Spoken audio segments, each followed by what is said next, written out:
nggak ada pertanyaan spesifik soal materi riset, tapi kami menjelaskan dan akhirnya jawaban kami soal riset bisa masuk di dalam berita acara. Kalau misalkan dari kepolisian saya nggak tahu, mungkin bisa langsung ditanya ke penyidik, tapi kalau dari kami pra-peradilan akan ditempuh setelah ini. Dan kalau berdasarkan hasil pemeriksaan tadi memang kebanyakan mungkin agak berbeda dari yang sebelumnya, tapi memang kalau di pertanyaan saya lebih banyak mengaitkan soal risetnya dan juga pernyataan. Jadi semuanya dapat dijawab karena memang semua berkaitan dengan hasil dari isi riset tersebut.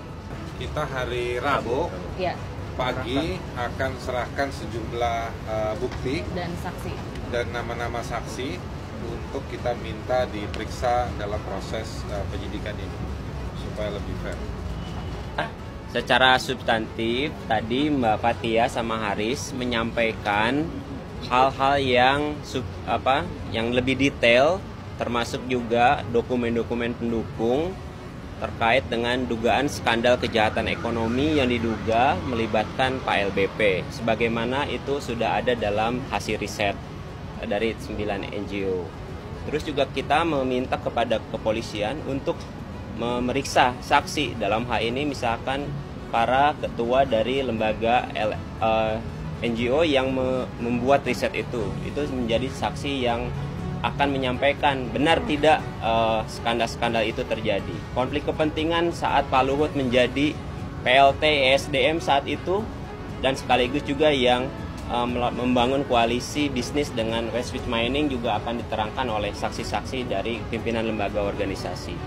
Juga kami menyampaikan pentingnya ahli-ahli yang kompeten, yang independen, ahli ekonomi yang bisa menjawab soal dugaan kejahatan korporasi, ahli pidana yang menjelaskan bagaimana SKB seharusnya dijalankan, termasuk juga bagaimana seharusnya kualifikasi pencemaran nama baik itu dilakukan dengan benar gitu. Terus juga terkait ahli bahasa.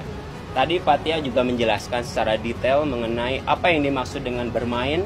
Fathia menyampaikan bahwa itu adalah cara sederhana beliau untuk menjelaskan kepada publik begitu rumitnya persoalan praktek ekonomi bisnis di Papua yang telah menyebabkan penderitaan buat masyarakat di Papua. Kepolisian juga punya kesempatan untuk menggunakan otoritasnya menjalankan fungsi melakukan evaluasi terhadap penyidikannya.